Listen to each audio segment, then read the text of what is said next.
यदि आप चाहते हैं कि हमारा कल्याण हो जाए तो ये जो मनुस्मृति के मुताबिक आपको जो कह रहे हैं कि वह शास्त्र पढ़ो, शास्त्र छोड़ करके, ये शास्त्र नहीं, ये शस्त्र है तुम्हारा गला रेतने के।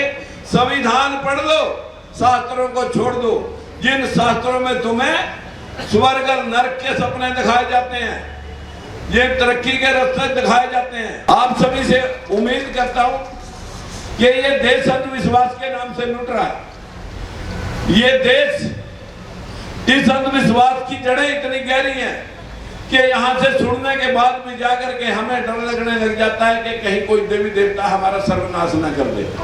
अरे मित्रों, हमारे देवी देवता जो 33 करोड़ थे वो हमें अधिकार नहीं दे सके। हम लोग बराबर में कुर्सी पे बैठ नहीं सकते थे, चारपाई पे बैठ नहीं सकते थे, मनुवादियों की बराबर में हम नहीं बैठ सकते थे। शिक्षा ग्रहण हम कर नहीं सकते थे। हम लोगों को पशुओं से भी बदतर जिंदगी जीने के लिए मजबूर होना पड़ रहा था। लेकिन 33 करोड़ देवी देवताओं ने जो नहीं किया, वो कल्ले महात्मा ज्योतिबा फूले जिसने शिक्षा दी, और एक बाबा साहब भीमराव अंबेडकर जिन्हें तुम्हें वोट देकर के राज लेने का हथियार दिया। ऐसे व्यक्ति ये मानव नहीं, महामानव हैं, महामानव थे।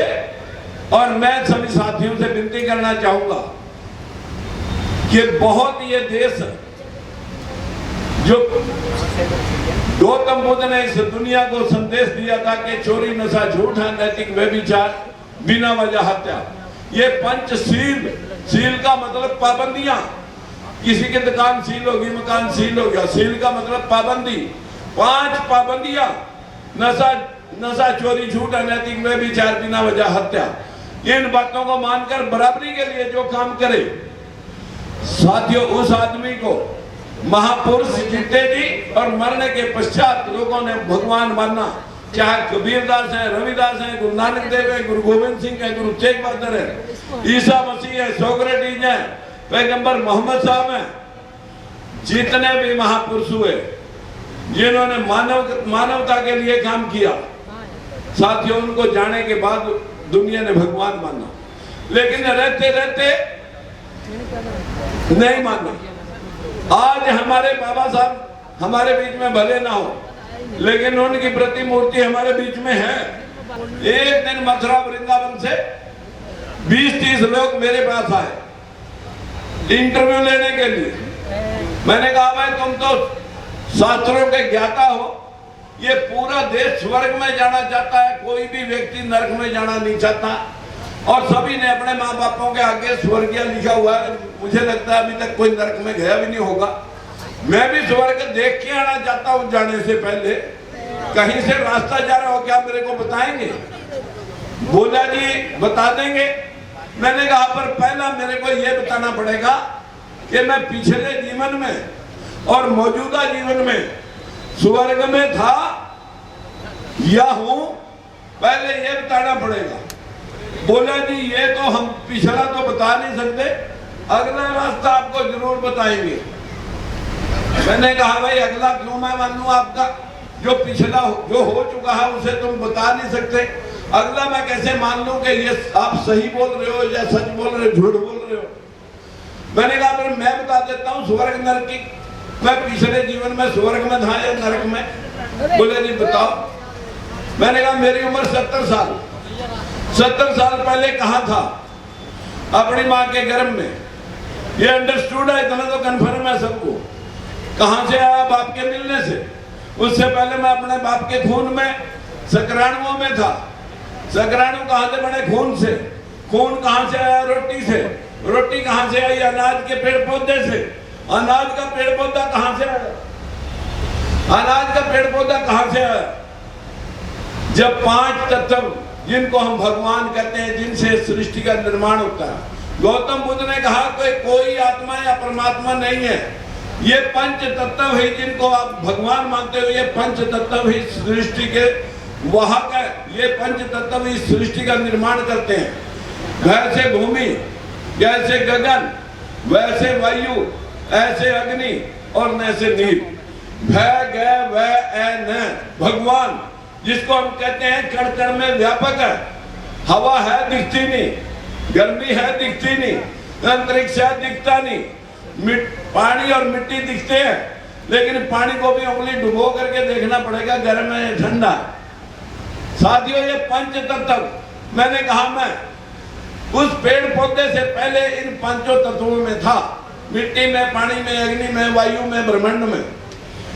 पांचों तत्व बरसात में इकट्ठे हुए, किसी पेड़ पौधे का जन्म हुआ, और पेड़ पौधे के जन्म से मैं उसके अनाज लगा, मिट्टी, पानी, अग्नि, वायु से पेड़ पौधे में आया, पेड़ पौधे से मैं अनाज में गया, अनाज की रोटी बनी मेरे बाप ने खाई, खाना खाने के बाद उसका खून बना, स्पर्म बने, स्पर्म बढ़ने के बाद माँ बाप मिले, मैं गर्भ में गया। अब पैदा होके 70 साल का हो गया, 70 साल का हो गया, जिस दिन मरूंगा सबसे पहले हवा निकल जाएगी, शरीर बर्फ जैसा ठंडा हो जाएगा। अग्नि तत्व अग्नि मिल गया, हवा हवा मिल गई, किसी ने जलाया, दफनाया, मिट्टी मिट्टी में मिल गई, पानी वाष्प बन के ब्रह्मांड में उठ गया। आते हुए क्या कहेंगे आप जब किसी के संस्कार या उसके वो क्रियाक्रम करके जब उसको लौटेंगे, उसको जला के दफना के पंच तत्व में विलीन हो गया। पांच ही तत्वों से बना, पांच ही तत्व में विलीन हो गया, ना कहीं से आया ना कहीं गया। लेकिन पंडा पुजारी यहां भी तुम्हारा खेड़ा नहीं छोड़ेगा, वो कहेगा ना ना ये तो शरीर मरा है, आत्मा अजर अमर है, जैसे कर्म करोगे आत्मा ने वैसे भुगतान करेगी। या तो स्वर्ग में भगवान के चरणों में जाके मोक्ष प्राप्त करेगी, अगर ज्यादा दान पुण्य पूजा पाठ करा होगा तो मोक्ष प्राप्त करेगी, थोड़ा किया होगा स्वर्ग में जाएगी, ज्यादा खराब काम किए होंगे फिर नरक में जाएगी, फिर तुम्हारा गधा कुत्ता खच्चर घोड़ा बनेगा। बस हम यहीं डर जाते हैं, महाराज पादा जी मेरे को घोड़ा खच्चर कुत्ता बनने से बचा ले, जो भी दान पुण्य करावा करा ले। यही डर इस जनमानस का नाश करता है। मैंने उनसे पूछा, जो लोग आए थे इंटरव्यू लेने, मैंने कहा पक्की बात है कि आत्मा अजर अमर है, ना मरती है ना जन्म लेती है। बोले जी 100% गारंटी, आत्मा अजर अमर है, ना मरती है ना जन्म लेती है। मैंने कहा फिर जब हमारा देश आजाद हुआ, 35 करोड़ आबादी थी, जिसमें 12 पाकिस्तान में चली गई, 23 हमारे पास थी। 23 करोड़ आबादी थी आजादी के समय, अब आबादी हो रही है 140 करोड़। मैंने कहा फिर 117 करोड़ आत्माएं कहां से आई? जो तुम कहते हो हर आदमी में एक आत्मा है, ये आत्माएं 117 करोड़ कहां से पैदा हुई? अब वो देखते हैं मेरे मुंह की तरफ। मैंने कहा मैं सवाल रखा, अब जूता भी यहाँ रखा, ये भी मैं पूछूंगा। मैंने उनसे पूछा कि बताएं, क्या आपको लगता है कि आत्मा अजर अमर है, पैदा नहीं होती, ये आत्माएं कहां से बढ़ी? मैंने कहा बाहर के देशों की सारी दुनिया मर गई होगी, उनकी आत्माएं भारत में प्रविष्ट होगी, या कुत्ते बिल्ले मच्छर मक्खी कीड़े मकोड़े सभी जीव जंतु मर गए होंगे, उनकी आत्माएं मानसों में प्रविष्ट होगी, ऐसा है क्या? बोला ना ऐसा भी नहीं है। मैंने कहा फिर आत्माएं कहां से आई? वह एक दूसरे के मुंह की तरफ देखे। मैंने कहा मैं बताता हूं अगर तुम्हें नहीं पता। मैं कहा मेरे माँ बाप थे 2, हम हो गए 6 बहन भाई, माँ बाप 2 थे, हम 6 हो गए। आगे हमारे बच्चे मिला करके, लेडीज मिला करके हो रहे 36, और 5-4 पीढ़ियों में हो जाएंगे सैकड़ों। ऐसे ही मानसों के मानस, जानवरों के जानवर, पशुओं के पशु, कुत्ते बिल्लियां के कुत्ते बिल्लियां, भैंस बकरी की भैंस बकरी, कीड़े मकोड़े कीड़े मकोड़े। नर मादा के मिलने से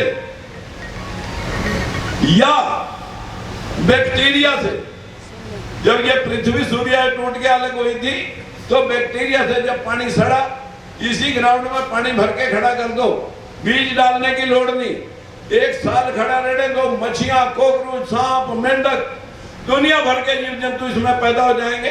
बीज डालने की जरूरत नहीं है। जो बैक्टीरिया बनेगा, जो पानी सड़ेगा बैक्टीरिया बनेगा, आपके यहाँ चोट लगी, 4 दिन एंटीबायोटिक ना खाओ, इसमें बीज नहीं डाला किसी ने, कीड़े पड़ जाएंगे, या बैक्टीरिया से या नर मादा के मिलने से। ये सृष्टि यहीं पैदा हो रही और यहीं खत्म हो रही, लेकिन स्वर्ग नरक के नाम पर पूरी दुनिया लूट ली इन पाखंडियों ने।